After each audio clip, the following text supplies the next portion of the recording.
Hello friends, welcome back to my channel. ఇవాళ vlog అయితే start అయిపోయింది విత్ ఆర్ బ్రేక్ఫాస్ట్. ఇది శ్లోకాకి బ్రేక్ఫాస్ట్ అయితే చేస్తున్నానండి. దోశ, దాని మీద పప్పు కారం తెచ్చుకున్నాను మొన్న. పప్పు కారం అండ్ నెయ్యి వేసేసి రోల్ లాగా చుట్టేసిస్తే అది హ్యాపీగా తినేస్తుంది. యాక్చువల్లీ నాకు దోశ వేసి పక్కన కొంచెం కారపొడి నెయ్యి వేసి ఇయ్యటం కంటే ఇది చాలా కన్వీనియంట్ అనిపిస్తుందండి. అలా పక్కన వేసేదానికి ఆ కారపొడి నెయ్యి అట్లా వేస్టే అయిపోతుంది, పిల్లలు సరిగ్గా తినరు. సో ఇది చక్కగా దోశ మీద అప్లై చేసేస్తే బాగుంటుంది. అండ్ దెన్ తన బ్రేక్ఫాస్ట్ చేసి తన స్కూల్కి అయితే వెళ్ళిపోయింది. అండ్ చిన్న చిన్న పనులన్నీ ఫినిష్ చేసుకొని మళ్ళీ కిచెన్లోకి వచ్చాను నాకు అనంత్కి బ్రేక్ఫాస్ట్ చేయటానికి. మా బ్రేక్ఫాస్ట్ ఇవాళ రెడ్ పోహా అండి. ఎర్ర అటుకులు ఉంటాయి కదా, వాటితో పోహా చేస్తున్నాను. అండ్ మా ఇంట్లో రకరకాల పోహాలు అయితే ఉంటాయండి.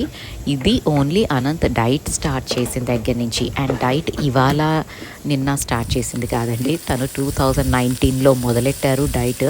అప్పటి నుంచి ఇప్పటి వరకు సేమ్ రొటీన్ ఫాలో అవుతారు. కాకపోతే చిన్న మోడిఫికేషన్ ఏంటి అంటే, డైట్ స్టార్ట్ చేసినప్పుడు ఇనీషియలీ విపరీతంగా ఎక్సర్సైజ్ చేసేవాళ్ళు. ఎక్సర్సైజ్ ఇన్ ద సెన్స్ వాకింగే చేశారండి.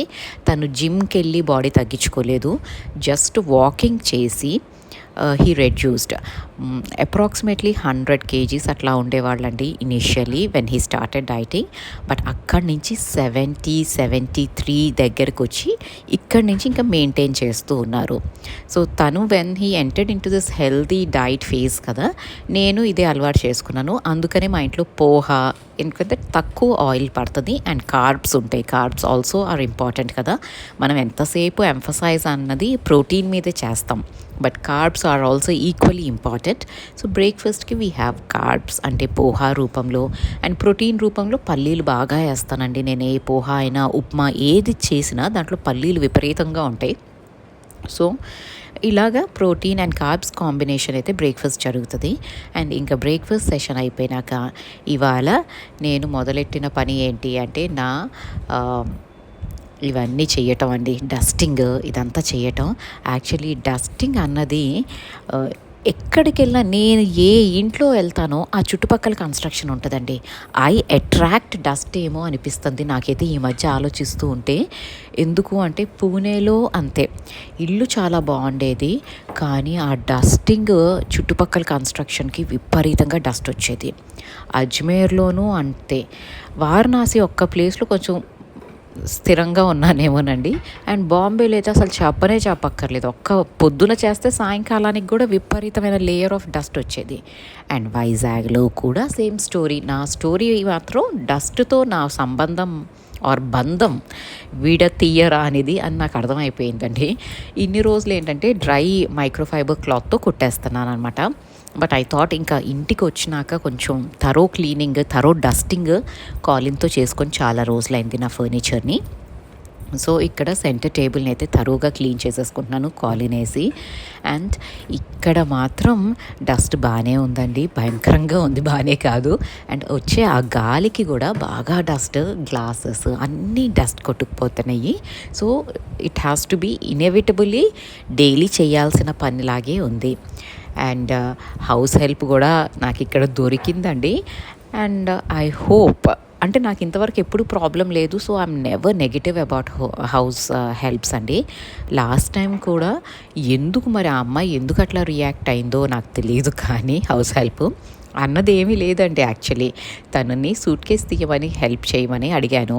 సో సూట్ కేస్ తీయడానికి ల్యాడర్ అయితే వేసాను, కానీ ల్యాడర్ వేసినప్పుడు ఆ నిచ్చెన మీద ఎక్కి నిచ్చెన మీద నుంచి దిగాలి కదా, నిచ్చెన మీద నుంచి దిగకుండా బెడ్ మీద కాలు పెట్టింది. సో నాకు అక్కడ కోపం వచ్చింది, శ్లోక బెడ్ మీద. సో ఐ సెడ్, బెడ్ మీద కాలు పెట్టి మేమే పెట్టం కాళ్ళు సరిగ్గా బెడ్ మీద, నువ్వెందుకు పెడుతున్నావు అని.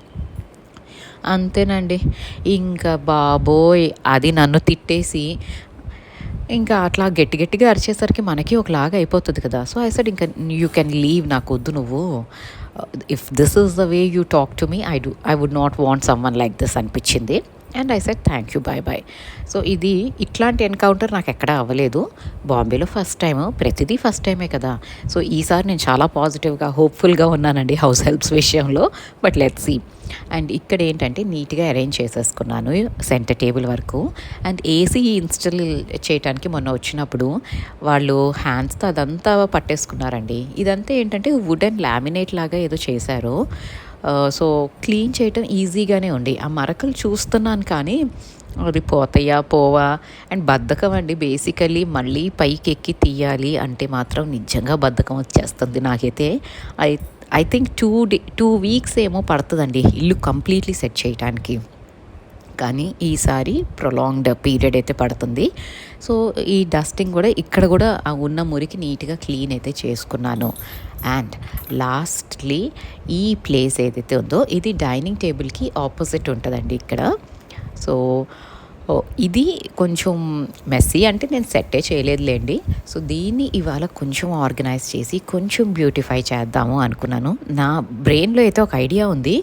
I want to see if it will work out or not. And వైజాగ్కి నాకు ఒక అవినాభావ సంబంధం ఉందండి. అది మీతో ఇవాళ షేర్ చేసుకుంటాను ఇది సెట్ చేస్తున్నంతసేపు. యాక్చువల్లీ నా పెళ్ళి అయ్యింది when Anant was working in Vizag అండి. సో వైజాగ్కి వచ్చేసాను మ్యారేజ్ అయిపోయిన వెంటనే. అండ్ అప్పటి వరకు ఢిల్లీలో వర్క్ చేస్తూ ఫుల్ బిజీగా ఉన్నానండి. అప్పుడు ఢిల్లీలో వర్క్ చేస్తున్నాను. అప్పుడే అక్కకి పాప పుట్టింది మా సమయం. సో సింగపూర్ వెళ్ళిపోయాను. అటెళ్ళి ఫుల్ బిజీ లైఫ్లో ఉన్నానా. వైజాగ్ వచ్చాను. ఇంకా అంతేనండి. నాకు అసలు ఇక్కడికి వచ్చినాక ముందు అసలు డిప్రెషన్ వచ్చేసింది. ఫస్ట్ థింగ్ ఏంటంటే అప్పటి వరకు జాబ్ చేసి ఇంట్లో కూర్చుంటున్నాను. That itself is a very traumatic phase of my life. And then secondly ఒక్కొక్క కొత్త పర్సన్. ఇతను నాకు తెలీదు. హీస్ టోటలీ 360 degrees డిఫరెంట్ అండి. నేను ఎలాంటి దాన్నో completely quite opposite person was Anant. నేను పొద్దున్నే లేవటం ఇష్టపడతాను. తను లేట్ నైట్ వరకు ఉండటం ఇష్టపడతారు. నాకు వర్క్ చేసి వీకెండ్స్ వచ్చినాయి అంటే బయటకు వెళ్ళటం ఇష్టం. తనకి వర్క్ చేసి వచ్చి వీకెండ్స్ అంటే ఇంట్లో కూర్చొని రిలాక్స్ అయిపోయి నిద్రపోవటం ఇష్టం. నాకు నాన్ వెజ్ అంటే అస్సలు ఇష్టం ఉండేది కాదు ఆ టైంలో. I would not eat non veg at all. I was a pure vegetarian. తినకి నాన్ వెజ్ లేకపోతే అసలు అన్నం తినటం అన్నది ఉండేదే కాదు. వెజిటేబుల్ అంటే ఏంటి తినాలా అన్నట్టు చూసేవాళ్ళు అనమాట. So there were multiple things. We were so different from each other. And అలాంటి ఫేజ్లో it was a blessing that I stayed in this city. అదే హైదరాబాద్లో ఉండుంటే ఐ డోంట్ నో ఎన్ని గొడవలు అయిపోయేవో. Because you have so many people to share and ప్రతి ఒక్కళ్ళు ఒక్కొక్క ఇన్పుట్ ఇస్తూ ఉంటారు కదా.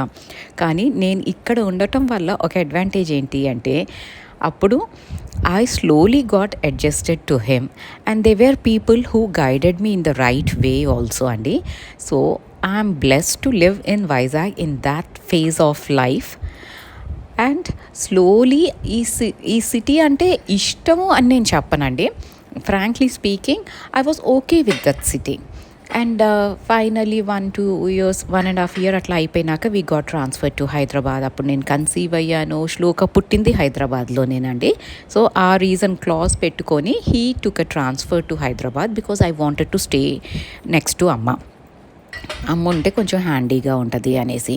అండ్ అప్పుడైతే నాకు నిజంగా వైజాగ్ నచ్చలేదండి. Because I never ventured out. నేను వెళ్ళే ప్లేసెస్ ఏమిటో నేను క్లియర్గా చెప్తాను. నేను ఉండేది ఆర్కే బీచ్ రోడ్లోనే ఉండేవాళ్ళం అండి. ఆర్కే బీచ్ నుంచి నడుచుకుంటూ బీచ్కి వెళ్ళొచ్చు, కానీ ఒక్కదాన్నే వెళ్ళేదాన్ని కాదు. అప్పటి వరకు ఫ్రెండ్స్ అందరూ ఉండేవాళ్ళు కదా. So it was always like అందరితో వెళ్ళటమే అలవాటు, కానీ ఒక్కదాన్నే వెంచర్ అవుట్ మాత్రం అయ్యేదాన్ని కాదు. సో ఎదురుగా ఉన్న బీచ్కి కూడా హార్డ్లీ ఎనీ టైం నేను వెళ్ళాను. ఓన్లీ నా బాల్కనీ నుంచి బీచ్ని చూసి ఎంజాయ్ చేసేదాన్ని. అండ్ పేజెస్ అని ఒక బుక్ షాప్ ఉంది. I don't know if it is there now. ఆ బుక్ షాప్కి మాత్రం రెగ్యులర్లీ వెళ్ళి బుక్స్ తెచ్చుకునేదాన్ని. అండ్ అనంత్ కూడా చదువుతూ ఉండేవాళ్ళండి బుక్స్. సో నాకు ఏమైనా బుక్ తీసుకురా అంటే తనకు తెచ్చేదాన్ని అండ్ నేను తెచ్చుకునేదాన్ని. సో నేను వెళ్ళే ప్లేసెస్ ఇవే. అండ్ కొన్ని రోజుల తర్వాత సిఎంఆర్ మాల్ ఓపెన్ అయ్యింది అప్పుడు. సో ఆ మాల్కి వెళ్ళాను, కానీ అక్కడ కూడా ఏమీ లేవండి అప్పట్లో. సిఎంఆర్ మాల్లో కూడా I don't remember enjoying the shopping so much అనేసి. ఏదో వెళ్ళేదాన్ని, కాసేపు తిరిగేసి అరగంటలో వచ్చేసేదాన్ని. And I would not understand. కానీ మెల్లిగా మా మావయ్య వాళ్ళకి ట్రాన్స్ఫర్ అయిందనమాట. సో మా మావయ్య, అత్త, మా కజిన్ వచ్చాడు. ఇంకా వాళ్ళు వచ్చినాక కొంచెం లైఫ్ వాజ్ లైక్ ఓకే, ఎవరో ఒకళ్ళు ఉన్నారు నాకు తోడు అన్నట్టు ఉండేది. అండ్ మా కజిన్తో నేను మూవీకి వెళ్ళిపోయేదాన్ని, మావయ్య దగ్గరికి వెళ్ళిపోయేదాన్ని, మా అత్తయ్య వంటలు చేసి పంపించేది, నా వంటలు అనంత తినలేరని తెలిసి. సో ఇట్లా ఉండేదండి. So now when I look back at that phase of my life కదా, ఎంత అంటే you go to a particular place to learn something, to experience something అనిపిస్తూ ఉంటుంది. సో ఆ రకంగా the karmic city is Vizag to me. And after so many years 2009 and 11 వరకు ఉన్నానండి, 11 March వరకు ఉన్నాను అనుకుంటాను. After that I move to Hyderabad. So ఇన్ని రోజుల తర్వాత after 15 years I'm coming back to Vizag and staying in this city it self is a miracle for me. And నాకు ఇప్పుడు మాత్రం వైజాగ్ అంటే పిచ్చ ఇష్టం డెవలప్ అయ్యిందండి. Because now I know how to enjoy my company. అప్పుడు ఎంతసేపు పక్కన వాళ్ళ మీద డిపెండ్ అయ్యేదాన్ని నా హ్యాపీనెస్ కోసం. కానీ ఇప్పుడు నేను బీచ్కి వెళ్ళాలి అనుకుంటే I can go to beach all by my self అండి. ఎవరో వచ్చి నన్ను తీసుకెళ్ళాలి అన్న కాన్సెప్ట్లో ఉండను. So I think now I will experience this city in a much better way and enjoy the stay in this place. And ఇక్కడ మీతో మాట్లాడుతూనే ఈ కార్నర్ అయితే నీట్గా ఆర్గనైజ్ చేసేసుకున్నానండి. నా బుజ్జి గణపయ్యనైతే పెట్టుకున్నాను. అండ్ ఎస్, నా గణపయ్యలందరూ సేఫ్గా వచ్చారు. నా విష్ణుమూర్తి విగ్రహం సేఫ్గా వచ్చింది, కృష్ణుడు సేఫ్గా వచ్చారు. ఎందుకంటే I know most of you would be eager to know how my statues are, నా దేవుళ్ళు ఎలా వచ్చారు అన్నది మీకు ఇంక్విజిటివ్నెస్ ఉంటుంది. So I'm saying it. అందరూ చాలా సేఫ్గా వచ్చారండి. అండ్ ఇక్కడ ఈ ప్లేస్ అయితే ఇలా ఆర్గనైజ్ చేసుకున్నాను. మీకు ఎలా అనిపించింది నాకు కామెంట్ చేసి చెప్పటం మాత్రం అస్సలు మర్చిపోకండి. మీ comments are the ones which are giving me motivation to do work. ఇంకా బాడీ అలసిపోయిన ఫేజ్లో కూడా మీ కామెంట్స్ చూస్తే అబ్బా ఎంత పాజిటివ్ కామెంట్ కదా, ఇంకొంచెం కష్టపడి ఇంకొంచెం సెట్ చేద్దాంలే, ఇవాళకి దీన్ని వీడియో రికార్డ్ చేద్దాంలే అన్న మోటివేషన్. సెట్టింగ్ ఎలాగో జరుగుద్ది కానీ వీడియో రికార్డ్ చేయాలి అన్న కాన్షియస్నెస్ మాత్రం మీ కామెంట్సే ఇస్తాయి. So please do not forget to comment here. And అక్కడ సెట్ చేసేసుకున్నాక ఇంకా లాండ్రీ అయితే వేసేసుకున్నానండి. మెషిన్ పొద్దున్నే వేసేస్తున్నాను కదా, సో అవి బట్టలు అయితే ఆరేసుకుంటున్నాను. అండ్ ఇక్కడ గాలి ఉందండి బాబు. అసలు హెయిర్ ఎందుకు బ్రష్ చేసుకుంటున్నాను నాకు అర్థం కావట్లేదు. పోనీ టై చేసుకున్నా కూడా బాల్కనీలోకి వెళ్ళి ఇక్కడ లోపలికి వచ్చేసరికి పిచ్చు గూడ్లాగా అయిపోతుంది. It's a mess, complete mess అనమాట. శ్లోకాకి దాని హెయిర్ వదిలేసుకోవటం చాలా ఇష్టం. అండ్ అది హెయిర్ వదిలేసుకొని బాల్కనీలోకి వెళ్తుంది. And once she comes back ఒకసారి మిర్రర్లో చూసుకుంటే అదే అంటుంది, ఏంటమ్మా ఇది హెయిర్, ఈ గాలి ఏంటి అనేసి.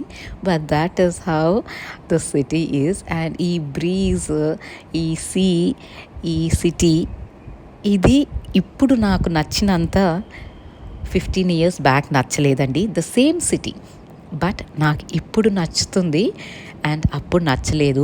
ఎందుకంటే అప్పుడు I don't know the value of this city. And ఇప్పుడు నార్త్ అంతా తిరిగి, ఇండియా అంతా తిరిగి వచ్చినాక ఈ సిటీలో ఉన్న పీపుల్, వీళ్ళ మాటలు, ఆ smiley faces, everything is so beautiful అనిపిస్తూ ఉంటుందండి.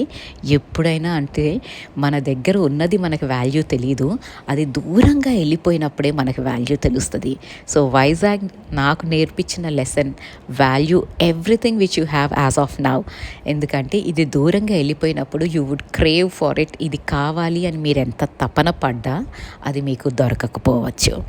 సో ఇలాంటి లెసన్స్ ఒక సిటీ ఇస్తుంది, ఒక సిచ్యువేషన్ ఇస్తుంది. అండ్ నా లైఫ్లో ఇలాంటి సిచ్యువేషన్స్ బోల్డ్ అని ఉన్నాయండి. సో నాకు స్పెషల్గా ఒక బుక్ చదివి నేర్చుకోవాల్సిన అవసరం లేదు. నాకే కాదండి, ఎవరికైనా మన లైఫే మనకి చాలా పాఠాలు నేర్పిస్తూ ఉంటుంది. You just have to learn them and embrace them, అంతే. సో ఇదండి ఇవాల్టి వ్లాగ్. అండ్ ఇవన్నీ పనులన్నీ ఫినిష్ చేసుకొని మళ్ళీ నెక్స్ట్ వ్లాగ్కి ప్రిపరేషన్స్, ఎడిటింగ్ అవన్నీ చేసుకుంటున్నాను. సో ఇక్కడతో ఈ వ్లాగ్ అయితే నేను కంక్లూడ్ చేసేస్తున్నానండి. మీకు ఈ వీడియో నచ్చితే కనుక ప్లీజ్ లైక్ చేయటం మర్చిపోవద్దు. అండ్ మన రెగ్యులర్ వ్యూవర్స్ అయితే please do not forget to like this video. And మన కొత్త వాళ్ళు ఎవరైనా చూస్తున్నట్టయితే if you like the content please do consider subscribing to this channel. Thank you so much.